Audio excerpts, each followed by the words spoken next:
జీహెచ్ఎంసీలో వార్డుల సంఖ్యను 300కు పెంచుతూ ఒక నోటిఫికేషన్ అయితే ఇవ్వడం జరిగింది. దానికి సంబంధించినటువంటి విషయంలో బీజేపీకి సంబంధించినటువంటి నేతలు జీహెచ్ఎంసీ కమిషనర్ దగ్గరికి అయితే రావడం జరిగింది. మనతో పాటుగా మాట్లాడడానికి మర్రి శశిధర్ రెడ్డి బీజేపీ సీనియర్ నాయకులు ఉన్నారు. సార్, ఏంటి మీరు కమిషనర్ని కలిసి ఏం చెప్పారు? 300 వార్డులను చేయడానికి మీరు ఎట్లా చూస్తూ ఉన్నారు? 300 వార్డులు చేసేటువంటి కార్యక్రమం ఇది తొందరపాటు చర్యగా మేము భావిస్తున్నాం. ఎందుకంటే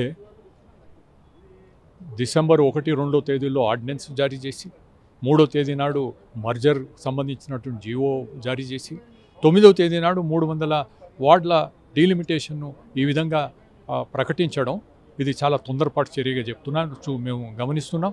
అయితే కమిషనర్ గారు చెప్పింది ఏమిటంటే 31 డిసెంబర్ నాటికి కేంద్ర ప్రభుత్వం అడిగిన విధంగా రేపు జరగబోయేటువంటి జనాభా లెక్కలకు కావలసినటువంటి సెన్సస్ వార్డ్స్ అంటే ఇప్పుడు కొత్తగా ఏర్పడే వార్డ్స్ రేపు దానికి ఆధారంగా ఉంటాయనేటువంటి విధంగా వారు చెప్పడం జరిగింది. అది రాష్ట్ర ప్రభుత్వం రాత్రికి రాత్రి కేంద్ర ప్రభుత్వం రాత్రికి రాత్రి ఈ సమాచారం అడగలేదు. చాలా కాలంగా దేశవ్యాప్తంగా చాలా కాలంగా జరుగుతున్నటువంటి ప్రక్రియ. రాష్ట్ర ప్రభుత్వం దాన్ని ఈ విధంగా చివరి దాకా తీసుకొచ్చి పారదర్శకత లేకుండా ప్రజల్ని చీకట్లో పెట్టి ఈ రకమైనటువంటి చర్యలు తీసుకుంటున్నారు. దీనికి ప్రధానమైనటువంటి ఆరోపణ ఏమిటంటే ఇటీవల జూబ్లీ హిల్స్ ఎన్నికలు జరిగేటువంటి సమావేశంలో ఒక పబ్లిక్ మీటింగ్లో ముఖ్యమంత్రి రేవంత్ రెడ్డి గారు Congress is Muslim is Congress అనేటువంటి ఏదైతే చెప్పడం జరిగిందో అది దాని ప్రభావం ఇప్పుడు జరిగినటువంటి డీలిమిటేషన్ పైన ఖచ్చితంగా ఉంది అని చెప్పి బీజేపీ భావిస్తుంది. పనిచేసినటువంటి అధికారులు కేవలం కమిషనర్ తోటే కాదు, కింది స్థాయి నుంచి కూడా దీనిపైన పనిచేసినటువంటి వారంతా కూడా దాంతో ప్రభావితమై ఎంఐఎం పార్టీకి అనుకూలంగా ఏర్పడేటువంటి వాతావరణం ఏర్పడేటటువంటిగా సంఖ్యలు డివిజన్స్ ఏర్పడేటువంటివిగా వారు చేసినటువంటి కుట్రగా మేము భావిస్తున్నాం. ఈ జెరీమాండరింగ్ అనేది ప్రపంచంలో అన్ని చోట్ల జరుగుతుంది. ఈ విధంగా ఇక్కడ జరిగింది. మేము సరైనటువంటి సమాచారాలు కావాలన్నాం. మాకు మొత్తం కొత్తగా ఏర్పాటు చేసినటువంటి 300 వార్డులకు సంబంధించినటువంటి మ్యాప్ను ఇవ్వలేదు. ఈరోజు ప్రతి దానికి మ్యాప్ ఇస్తారు. వారు చేసినటువంటి ఎక్సైజ్లో మ్యాప్ ఆధారంగానే వాళ్ళంతా చర్యలు తీసుకున్నారు. ఇది ఇటు కలపాలి, అది అటు కలపాలి అని చెప్పి వారైతే నిర్ణయాలు తీసుకున్నారో మ్యాప్ను చూడకుండా చేయలేదు. అది మా రాజకీయ పార్టీలతో అదేవిధంగా ప్రజలతో ఎందుకు దాన్ని పంచుకోలేదని చెప్పి మేము గట్టిగా ప్రశ్నించినప్పుడు వెంటనే దాన్ని ఆన్లైన్లో పెడతామనేటువంటి మాట.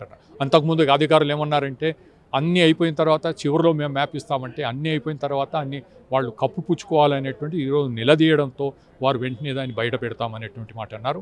మేము అడిగినటువంటి సమాచారాలు ఇంకా ఉన్నాయి. ఇవన్నీ కూడా వచ్చిన తర్వాత మేము సరైనటువంటి విధంగా సూచనలు కానీ సలహాలు కానీ వాటిపైన విమర్శలు కానీ మేము కంప్లైంట్స్ చేసుకోవడానికి ఆస్కారం ఉంటుంది. 7 రోజుల వ్యవధి ఏదైతే పెట్టారో ఇది సరిపోదు. అంతలోపు 16వ తేదీ నాడు general body council municipal corporation general body సమావేశం కూడా ఉంటుందనేటువంటిది 17 నాడు ఆఖరి రోజు గడువు పెట్టారు. ఇది సరిపోదు. వారు ఈరోజు ఇచ్చినటువంటి వివరణ దృష్టిలో పెట్టుకొని ఏ విధంగా దీన్ని ముందుకు తీసుకొని పోవాలి అనేటువంటిది ముందుకు ఎట్లాంటి కార్యాచరణ ఉండాలనేటువంటి బీజేపీ పార్టీ ఒక నిర్ణయం తీసుకుంటుంది. ఈ రకమైనటువంటి దాంట్లో ఈరోజు హైదరాబాదులో ఢిల్లీకి ఉన్నటువంటి పొల్యూషన్ లెవెల్స్ ఇక్కడికి వస్తున్నాయనేటువంటిది ఇదే గొప్పగా జరిగేటువంటి విషయం కాదు. రాను ఇట్లాంటివన్నీ కూడా ప్రజాహితమే బీజేపీ యొక్క ధ్యేయం.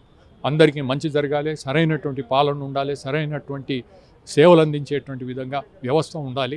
ఈ తొందరపాటు చర్యలతో దానికి అది నష్టపోయేటువంటి ప్రమాదం ఉంది కనుక మేము దీనిపైన ఈ రకమైన అబ్జర్వ్ చేశారా సార్? ఈ డీలిమిటేషన్ వలన ఎంఐఎంకు లబ్ధి చేకూరుతుందని మీకు ఎక్కడైనా అబ్జర్వేషన్ దొరికిందా? చాలా విషయాలు చెప్పారు. ఈరోజు సికింద్రాబాద్ లోక్సభలో ఉండేటువంటివి 60 కార్పొరేషన్స్ వార్డ్స్ వస్తుంటే దాంట్లో కనీసం 13 వార్డ్స్ ఎంఐఎంకు స్ట్రేట్ అవే పోయేటట్టుగా దాన్ని సమీకరణలు మార్చడం జరిగింది. అదేవిధంగా ఓల్డ్ సిటీలో ఉన్నటువంటి 60 వార్డ్స్లో కనీసం 52 వార్డ్స్లో మొత్తం ఎంఐఎంకు అనుకూలంగా మార్చేటువంటి ప్రయత్నం జరిగింది.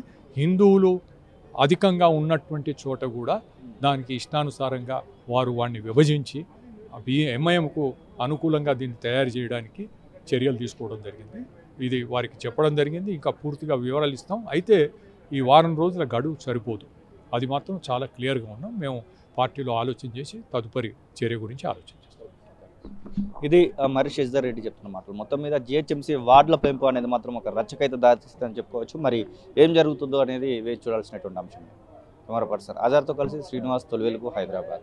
అసలైన తొలి వెలుగు. ఫాలో వాట్సాప్ @తొలి వెలుగు official.